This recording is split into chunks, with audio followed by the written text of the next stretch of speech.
I believe you have an amazing gift inside you that I want to see explode out onto the world. Now I started the Mentor Me series to try to hang around people who've done a lot more than us, who've accomplished great things, and hopefully by spending a little more time with them, some of their mindsets, their beliefs, their way of thinking seeps into us to help us become the best version of ourselves. So today we're gonna learn from one of the best, Warren Buffett, and 5 simple yet powerful pieces of his advice. Alright, let's kick it off with number 1.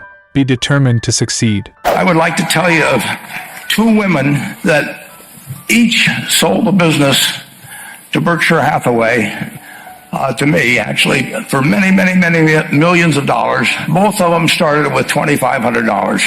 By coincidence, it was the exact same amount. It was everything they had in the world.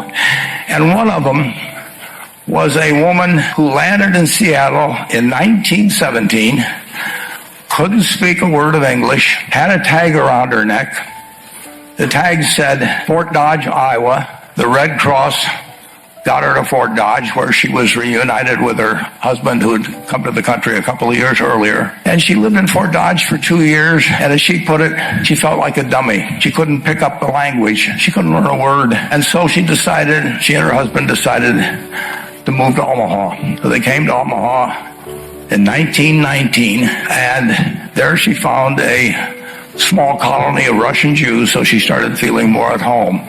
And then as her oldest daughter went to school, she would come home, this daughter, Frances, and she would teach her mother the words she'd learned in school that day. And this woman, Rose Blumpkin, spent 20 years saving money, bringing first her siblings over, her mother and father, $50 at a time. She sold used clothing to do it. She had 4 children during this period.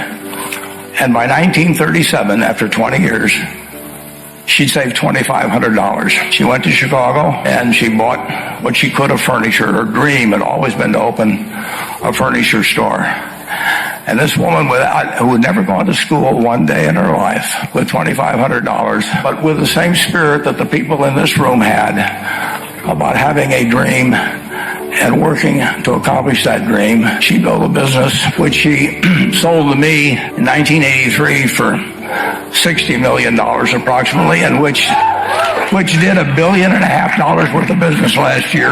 The 4th generation is working in that business. This woman, Rose Blumpkin, she worked for me until she was 103. And then she retired and she died the next year, which is a lesson to all of Berkshire's managers, that premature retirement, you can't tell what's going to happen. But Mrs. B, with her $2,500, one further fact about her, she could not read or write. And she went into a furniture business, and she didn't bring anything in unique in furniture, but she brought a determination to succeed. She knew she could outwork anyone else. She knew she cared about her customers.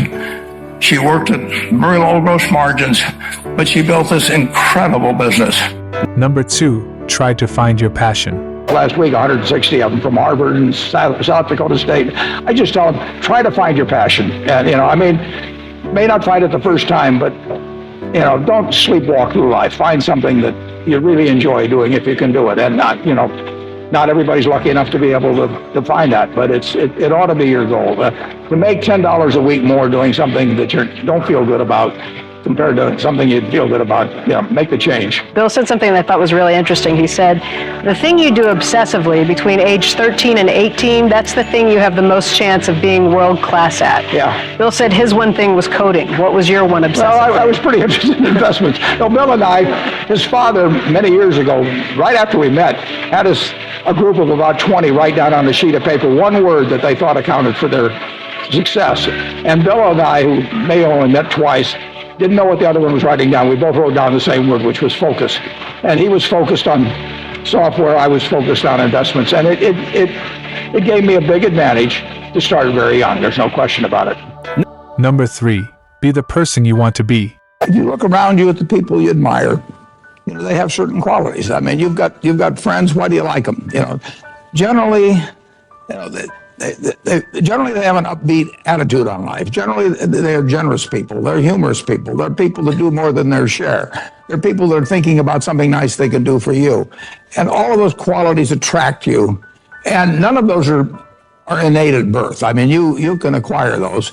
And then there's other people that turn you off, and they have habits. They take credit for things they didn't do. They don't show up on time, whatever it may be. They're a little dishonest about things. If you're looking at your life at a young age like you are, and you can choose what kind of a person you can be, why not be the person you admire rather than the person you can't stand? It's so simple. So just write down the qualities you like. Take your 5 best friends. Why do you like them? And just write down those qualities. And you will find there's no quality there that you can't have yourself. And similarly with the 5 people you can't stand to be around, put those things down that turn you off about those people. And if they turn you off about them, why should you possess them? It's so simple. It's not like something complicated that you think you should be learning with an advanced degree in school. It's not as complicated as investing in the stock market. No, it's enormously important to have people work with you in life. Right. They're going to work with you in life if they like you. And they may occasionally, I mean, if you're in the Army or something, you may work for somebody that you don't like. But by and large, you're going to get the best out of people if they feel good about you. And it's just so easy, but you've got to develop the habits early, because you can't say I'm going to suddenly become a terribly attractive person when I'm 60. It just doesn't work that way. So pick up the right habits now. I will guarantee you, if you actually just write down those qualities and think about it, you will find you can have every one of the attractive qualities, get rid of the ones that are negative, and your life will be different. Number 4, delight customers. Henry Ford, as you may know, failed twice before he started the Ford Motor Company in 1903. I mean, the test isn't whether you get the greatest business idea in the world the first time out. The test is whether you keep learning as you go along what your strengths are and what you can do for your customers, what you can bring especially to the party. And to do that, you need a genuine desire day in, day out to delight the customer. I've never seen a business, and I've seen a lot of businesses, but I've never seen one that delights the customer that doesn't succeed. I mean, what you want is that customer the next day when they think, do I want to rent a car or do I want to buy some furniture? What goes through their mind? It's the place where they've had a great experience.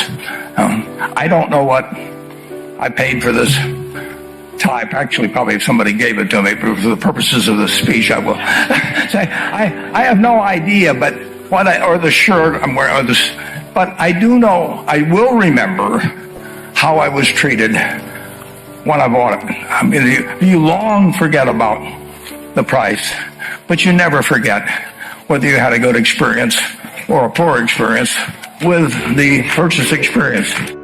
And number 5, the last one before, very special bonus clip is read. I should mention one thing about reading. It was at the library here at Columbia. I wish I spent probably more time than any other student. I lived there practically. But I pulled a book out there, happened to be Who's an American. It told me something about my professor, Benjamin Graham, and then I looked up and I went to the library and I said, I want to learn more about this because I learned this over here. That changed my whole life. We own Geico now because of that librarian directing me to some other book and then following through on that. It's the chance. I read about 1/5 the pace that Bill does, but I still spend 5 or 6 hours a day reading. I mean, you can learn so much. I particularly love biography, just to be able to live the lives of these people that have been so extraordinary, the lessons and the discouragements they face, just everything about it. So you can't get enough of reading. He is the only person who has ever, from scratch, built a company that is in the top 10 of the Fortune 500. Well, Berkshire is a holding company of sorts, It owns a large number of separate businesses that operate independently of each other and to a great extent from the parent company, Berkshire Hathaway. All right, we're going to get more from you in a second. We have maybe 70, maybe 80 businesses, and we ask them to behave in a way that doesn't hurt our reputation at Berkshire Hathaway, but they run their own lives. Other people do most of the decorating of the office, so various things come in. Originally, when I moved in 1962, you can see this. I went down to the South Omaha Library, and I think for $1, I got 7 copies of old New York Times from big times like the Panic of 1907. This is one, 1929, obviously. But I wanted to put on the walls days of extreme panic in Wall Street, just as a reminder that anything can happen in this world. I mean, it's instructive art, you can call it.